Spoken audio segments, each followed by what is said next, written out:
Let's be honest, folks. We live in an era where the landscape of power has shifted dramatically. No longer are governments and traditional institutions the sole bearers of influence. Instead, we find ourselves in a world where a select few tech giants wield an unprecedented level of control, shaping our daily lives in ways we could never have imagined just a few decades ago. These tech behemoths, with their sprawling campuses and global reach, have amassed power that rivals and, in some cases, surpasses that of entire nations. Their influence extends far beyond the products they create. They shape economies, influence political landscapes, and even alter the very fabric of our social interactions. It's a new kind of empire, one built not on land and resources, but on data and connectivity. And they've managed to achieve this feat with such grace, such finesse, that you almost have to admire their audacity. Almost. These companies have not only navigated the complex waters of global markets, but have done so with a level of strategic brilliance that leaves many in awe. Their CEOs, often hailed as visionary leaders, have become the new rock stars of our age, commanding attention and respect on a global scale. These companies, our benevolent overlords of the digital age, have turned the art of crushing competition into an Olympic sport. With every acquisition, every strategic partnership, they tighten their grip on the market, leaving little room for challengers. It's a high-stakes game, one where the rules are constantly evolving, and only the most cunning and resourceful can hope to survive. They've mastered the delicate dance of dodging antitrust laws while simultaneously gobbling up market share like a pack of hungry hippos at a buffet. It's truly inspiring. Their legal teams, armed with an arsenal of resources, navigate the intricate web of regulations with ease, ensuring that their dominance remains unchallenged. It's a testament to their ingenuity and relentless drive for growth. For those who aspire to corporate domination, take notes. The playbook is right in front of you, written by the masters of the game. Study their moves, understand their strategies, and perhaps one day, you too can join the ranks of these modern-day titans. But remember, it's not just about the destination, it's about the journey, the relentless pursuit of excellence, and the unwavering commitment to innovation. These tech giants have not only reshaped industries, but have also redefined what it means to innovate. From the smartphones in our pockets to the AI systems that power our homes, their creations have become integral parts of our lives. They push the boundaries of what's possible, constantly challenging the status quo, and driving humanity forward into uncharted territories. It's important to remember that this level of dominance didn't happen overnight. It was the result of decades of relentless effort, strategic planning, and a willingness to take risks. These companies started as small startups, often in garages or dorm rooms, and through sheer determination and vision, they grew into the powerhouses we know today. Their stories are a testament to the power of innovation and the potential for greatness that lies within each of us. But it's not just about the leaders at the top. The success of these companies is also built on the hard work and dedication of countless employees who bring their ideas to life. From engineers and designers to marketers and support staff, it's a collective effort that drives these organizations forward. Their commitment to creating a better future is what truly sets them apart. As we look to the future, the influence of these tech giants will only continue to grow. Their reach extends to every corner of the globe, and their impact on society is profound. They are the architects of our digital world, and their decisions will shape the course of history for generations to come. It's a responsibility that they must bear with care and consideration, for the power they hold is immense. So let's give a round of applause for our monopoly masters. They have shown us what is possible when vision, ambition, and innovation come together. They have set the bar high, and it's up to the rest of us to rise to the challenge. Whether we view them as heroes or villains, there's no denying the impact they have had on our world. And as we move forward, we can only hope that their influence will be used for the greater good, guiding us towards a brighter, more connected future. You see, in a world of rainbows and unicorns, antitrust laws exist to ensure fair competition. They're supposed to prevent companies from becoming so big and powerful that they stifle innovation and screw over consumers. In reality, these laws are more like guidelines. Suggestions, really. Tech giants have armies of lawyers who can make the Magna Carta sound like a casual suggestion. They exploit loopholes the size of the Grand Canyon, leaving regulators scrambling to catch up. It's like watching a sloth try to referee a Formula One race. Remember Microsoft? Back in the 90s, they were the undisputed kings of tech. Their influence was everywhere, from the software that powered our computers to the very way we interacted with technology.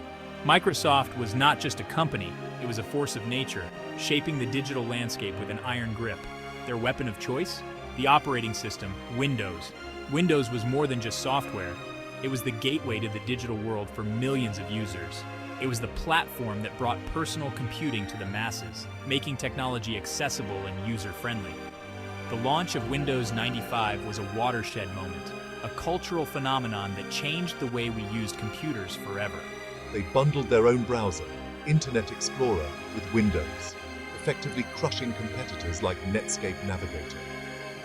This move was not just about convenience, it was a calculated strategy to dominate the emerging internet browser market.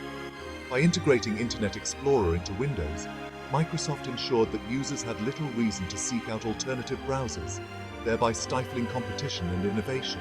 It was a classic case of embrace, extend, and extinguish, a strategy so ruthlessly effective it should be taught in business schools.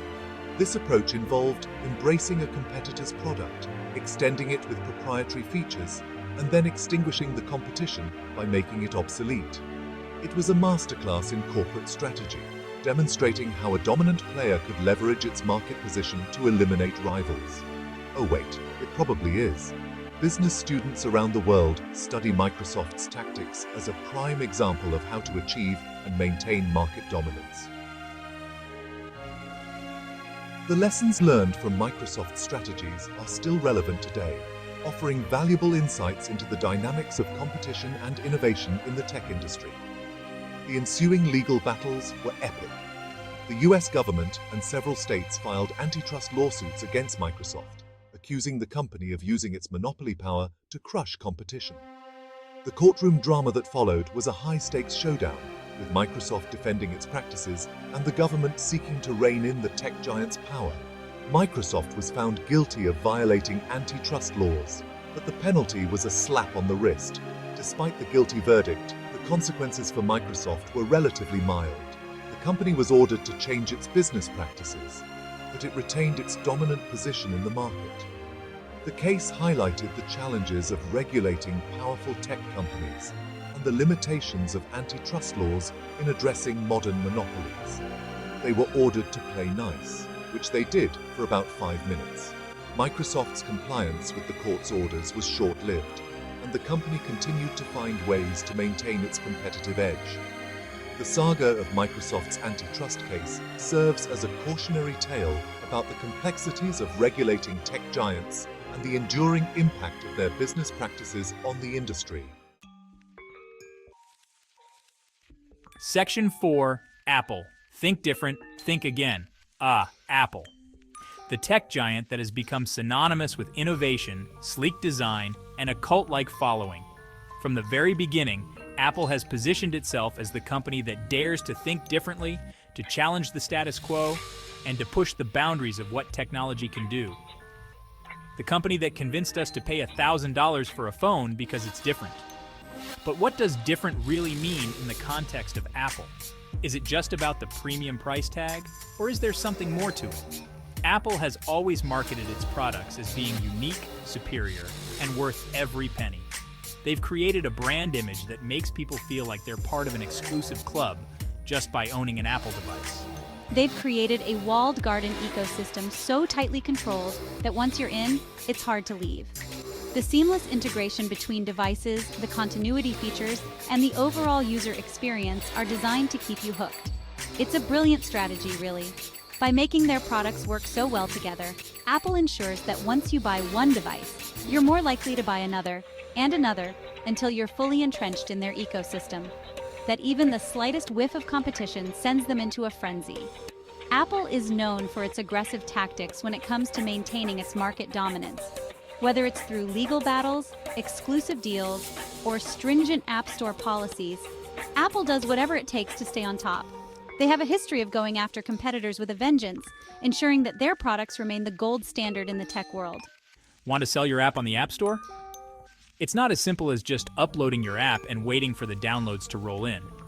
Apple has a rigorous review process that every app must go through.